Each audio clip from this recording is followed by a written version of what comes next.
제가 매각했던 그 스몰 브랜드들은요, 세계 전부 매출 규모가 다 크지 않았어요. 그런데 왜 매각이 가능했을까요? 답은 정말 간단해요.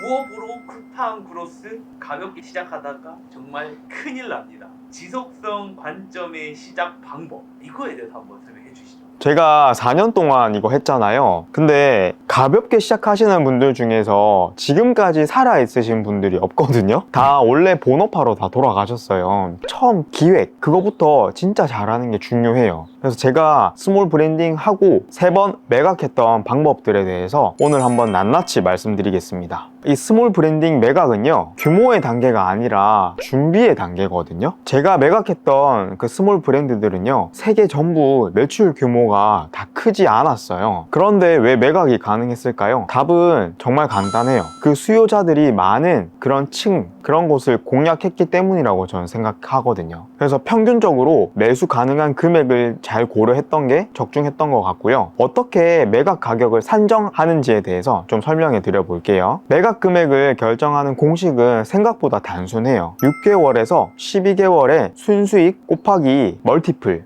즉 배수를 얘기하는데요. 이커머스는요, 이 배수를 많이 측정받는 게 되게 어렵더라고요. 1년 정도의 순수익에 1배에서 최대 1.5배 정도의 멀티플, 배수가 딱 적당한 것 같았어요. 그런데 챗GPT에 물어보니까 이런 멀티플을 2배에서 5배까지 가능하다, 이런 식으로 답변이 나오더라고요. 그래서 사람들이 이런 답변만 보면 아마 매각하는 게 되게 어려울 것 같다는 생각이 들었어요. 권리금을 1억 주고 이커머스 아이템을 매수하게 된다면 결국 이 1억에 대한 권리금을 얼마만의 기간에 회수를 할 건지인데요. 보통 오프라인 영업하시는 분들 장사 잘 되면 영업 권리금, 제가 알기로는 1년에서 최대한 2년 정도에 대한 비용을 권리금으로 산정하시거든요. 그런데 요즘 경기 되게 안 좋잖아요. 그러다 보니까 이 멀티플이라는 게 오프라인에도 되게 낮아진 걸로 알고 있어요. 그래서 저는 그런 관점에서 온라인은 아마 오프라인보다 멀티플을 더 잘 받기가 쉽지 않을 것 같다라고 생각을 했고요. 만약에 저희 아이템이 되게 브랜딩이 잘 돼 있어서 이제 누구나 알만한 그런 브랜드라면 당연히 멀티플은 3배, 5배 그 이상도 가능할 수 있어요. 하지만 제가 공략하고자 했던 수요자층이 권리금액이 1억에서 2억 정도 되는 수요층이라고 말씀드렸잖아요. 그런 분들은 직장인이거나 자영업자이거나 새로운 캐시플로우를 찾고 계신 분들일 거란 말이죠. 그래서 저는 그 멀티플을 1배수로 책정하기로 했어요. 그랬더니 매각이 되게 쉽게 빨리 됐던 것 같습니다. 누구는 이렇게 물어봐요. 멀티플 왜 배수를 1배수만 해서 매각을 하냐? 그러면 1년 정도만 너가 더 팔게 되면 권리금을 더 벌게 되는 건데 굳이 매각할 이유가 있냐? 라고 말이에요. 그런데 저는 이렇게 생각합니다. 모든 일은요, 첫 번째 해에 가장 집중을 해서 내 상품을 키울 수 있고요, 두 번째 해에는 그 상품이 성숙하고 익어가는 단계라고 생각해요. 그 다음 3년 차가 넘어서면 이 제품에 대해서 제가 처음 드렸던 정성과 에너지, 열정이 사그라들 수밖에 없게 되거든요. 제가 왜 이렇게 생각했냐면, 이커머스 하는 이 4년 기간 동안 한 가지 제품으로 3년 이상 잘 판매하고 계신 분도 계셨지만 3년 이내에 또 다른 제품을 런칭해서 그 제품을 새롭게 키우고 있는 분들이 더 많았어요. 결국 이커머스의 셀러들의 숙명은요, 새로운 제품을 소싱하지 않으면 뒤처진다라는 거거든요. 그런 관점에서 무조건 새로운 상품은 주기적으로 새롭게 시도할 수밖에 없어요. 그렇다면 제가 아까 말씀드린 것처럼 2년차, 3년차에 접어들게 되면 분명 처음 시도했던 그 에너지, 열정 절대 못 미친다는 거죠. 그래서 저는 멀티플 1배수가 되게 중요한 수치라고 생각했고요. 여기서 1.5배까지 멀티플을 받을 수 있다면 꽤 괜찮은 매각 배수를 적용받았다라고 할 수 있을 것 같아요. 쉽게 말하면 제가 한 달에 1,000만 원이 남는 아이템이 있다면 여기에 멀티플을 1.5배를 하게 되면 제 권리금 산정액은 1.5억 원이 되는 것이고요. 멀티플 금액이 1배라면 제 권리금액은 1억이 되는 것이죠. 이해되셨죠?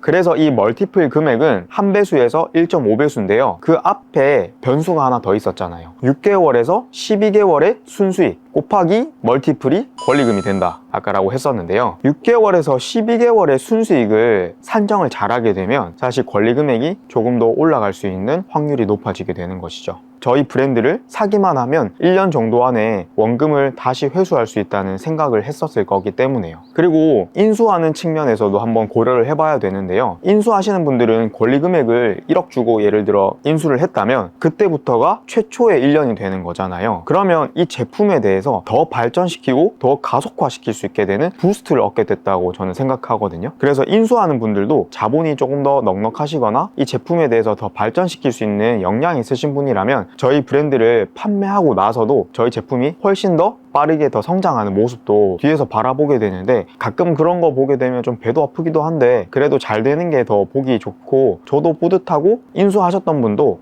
내가 잘 산 거구나 라는 생각을 하실 수 있어서 저는 되게 좋았던 것 같아요. 많은 사람들은 이걸 끝이라고 생각하는데요, 저는 매각이 한 브랜드의 끝은 맞지만 다음 브랜드의 시작을 위한 밑거름이라고 생각하거든요. 매각을 하게 되면 한꺼번에 정산금과 권리금액이 들어오게 되죠. 그러면 더 좋은 제품을 더 가벼운 마음으로 시도할 수 있게 돼서 무리하지 않게 되고 내가 조급하지 않게 되니까 실수할 확률이 줄어들게 되더라고요. 그게 이 지속성과 관련된 가장 중요한 요소인 것 같아요. 그게 레버리지 없이 성장할 수 있는 비법이었어요. 저는 이 영상 보시는 분들께 한 가지 물어보고 싶어요. 당신의 제품이요, 지금 구매하고 싶은 제품인가요? 아니면 언젠가는 꼭 사고자 하는 그런 브랜드인가요? 그 질문에 한번 깊게 고민해 보시면 이커머스를 어떻게 바라보게 되는지에 대해서 관점의 전환을 가질 수 있을 것입니다. 그 질문에 답을 찾게 되는 순간 이커머스는 사업이 아닌 자산을 축적하게 되는 선순환의 과정에 들어오는 것 같아요.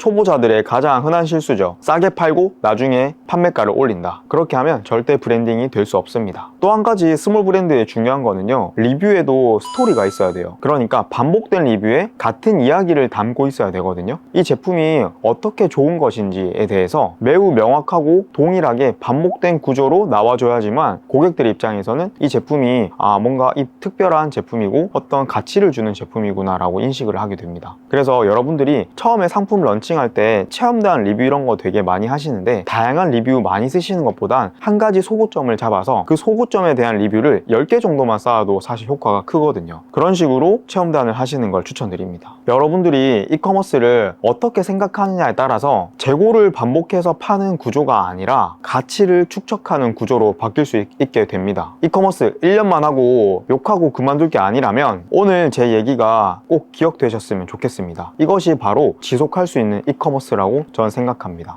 오늘 영상은요, 이커머스 지속성에 관한 이야기인데요, 이커머스를 처음 접하시는 분들은 이게 무슨 얘기야, 이런 것까지 고민해야 돼? 라고 생각하실 수 있어요. 그런데 저는 이 시장에 4년 동안 살아남았고 올해 1년에 3번의 브랜드 매각을 했습니다. 아마 여러분들이 시작점에서 어떤 시작을 하게 되냐에 따라서 여러분들의 2년, 3년 뒤는 이커머스를 지속할 수도 있게 되고 포기할 수 있게 될 거예요. 그래서 오늘 이 영상이 처음에는 어떤 내용인지 잘 이해가 안 가시더라도 다시 한번 반복해서 시청해 주셨으면 좋겠고요. 이 영상에서 어려운 내용이 있다면 댓글로 남겨주시면 제가 다음 영상에서 조금 더 쉽게 설명해 드릴 수 있도록 하겠습니다. 다음 영상은요, KC 인증과 물류에 대해서 한번 설명해 드리려고 하는데요, 다음 영상에서 또 좋은 내용으로 찾아뵙겠습니다. 감사합니다.